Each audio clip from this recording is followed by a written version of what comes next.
All right, at this very hour, Tropical Storm Dorian is gaining speed as it heads towards Puerto Rico. The powerful storm is expected to be a Cat 1 hurricane by the time it makes landfall on the island a little later today. And that's expected to gain even more strength as it moves onward towards Florida. This all comes as residents are still recovering from the aftermath of Hurricane Maria just 2 years ago.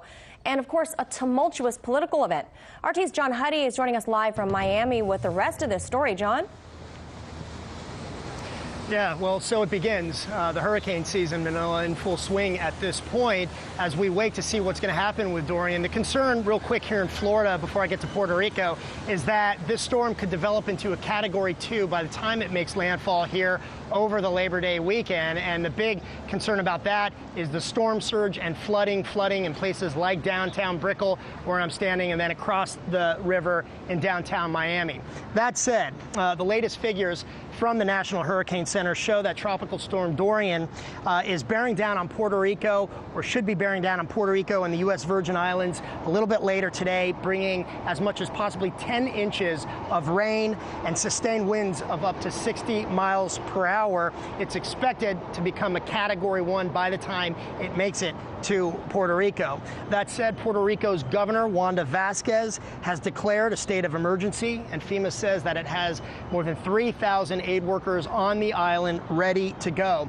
This is really Vasquez's first test as governor, a position that she filled when former Governor Ricardo Rosselló, you may recall, resigned earlier this month in the wake of that contentious, the messaging scandal that really rocked the island and made national and international headlines.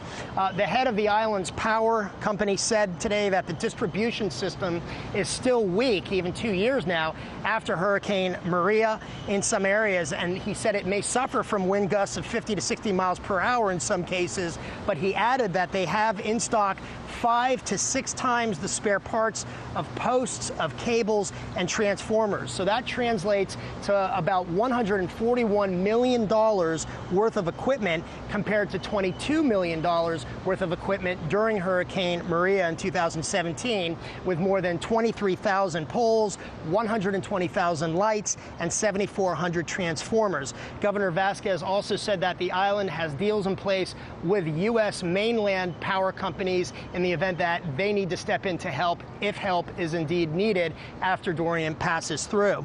Now, Hurricane Maria, you may recall, was a Category 4 hurricane when it devastated Puerto Rico back in September of 2017, with nearly 3,000 deaths attributed to that storm. Some 30,000 homes remain in disrepair on the island, and the island's residents still rely on the power grid there that was devastated by Maria and still remains problematic even when minor storms drench the island. So this will really be a test of Puerto Rico's strength and resolve following in the 2 years following Maria, when, as you recall, there was the political fallout as well over emergency aid distribution and assistance. Well, guess what?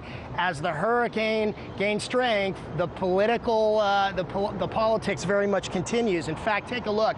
President Trump tweeting out earlier today, quote, "We are tracking closely Tropical Storm Dorian as it heads, as usual, to Puerto Rico.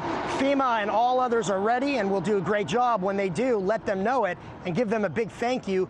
Not like last time." That includes from the incompetent mayor of San Juan. Well, those be fighting words to the mayor of San Juan, Carmen Cruz, who said that Trump should, quote unquote, get out of the way and let others do their jobs in preparing for Dorian. So we are keeping a close eye as this storm starts to bear down on Puerto Rico and as the island's 3.2 million residents gear up for this storm. Manila, back to you. John Huddy, thank you for that. Hey YouTube, thanks for checking out our channel. We hope you enjoyed the video. We have tons of content for you just like this. For more of RT America's one-of-a-kind news and analysis, be sure to subscribe and never stop questioning more.